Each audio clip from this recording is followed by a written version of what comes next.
Every time you change who you are just to make others happy, it stings. You abandon yourself. That's not humility. That's self-betrayal. Their opinion doesn't matter. Yours does. That's the title of a video that I posted last week. And I want to expand on it a little bit more because I think it's a really important framework in the age of social media, where everyone is constantly judging everyone else. The basic idea is this. When we talk about self-respect, right, or what we should do, and what we shouldn't do, oftentimes people say things like, well, what would other people think? Or, if I did that, people would say this or that. It's like, no, their opinion doesn't matter. Yours does. So what do you think, right? So the first step is to realize whose opinion matters. It's yours. You are the ultimate arbiter of what you do and what you don't do. And when you start outsourcing your judgment to other people, then you're at their mercy. And so I think it's very important that we cultivate the ability to make our own decisions based on our own values and not be swayed by what other people think. But there's an even deeper layer to this, which is that their opinion doesn't just not matter, it actually has no basis in reality. In fact, most opinions are not grounded in reality at all. They're grounded in ego and in insecurity and in fear and in all these things that have nothing to do with reality. People project all sorts of things onto other people. They think that other people are like them. They think that other people want the same things that they want. They think that other people are motivated by the same things that motivate them. But really, we can't know what's in other people's minds. We can't know what makes them tick. We can't know what their values are. Can't know what their fears are. And so ultimately, their opinion is this projection based on their own insecurities and their own ego and their own fears and their own values and their own story.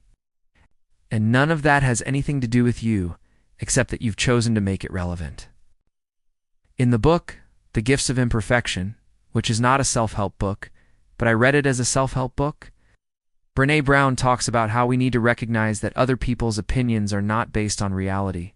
They're based on their own stories. And this is a really helpful way of looking at it.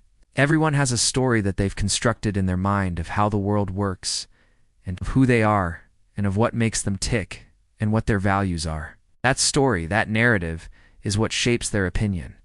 And it's not that their opinion doesn't matter, it's that it's not relevant to you. It's like when someone says, well, what would your family think? And I always say, why don't you ask them? Because I bet they have a lot of great ideas, and they'd be very supportive, and they'd be very loving. But if you didn't ask them, if you were just imagining what they would say, then you're just projecting. You're just taking your own narrative and saying, well, this is what my family would say. No, actually ask them. Let them tell you what their opinion is. But you'll find that they have some good ideas, but maybe not. But either way, you need to hear their actual words because otherwise you're just making stuff up. And that's what we do all the time. We imagine what people would say, or we imagine what people would think, or we imagine how people would judge us. And we make this whole story up, and we suffer from it. And then when we actually talk to the people involved, they're like, that's not what I was thinking at all. You just made this whole thing up, and now you're suffering from it. So it's a good exercise to remember that other people's opinions are not based on reality. They're based on their story. And if you don't know their story, then how could you possibly align yourself with it? How could you possibly let it shape your actions? Instead, take an honest look at what you want to do. Take an honest look at your values.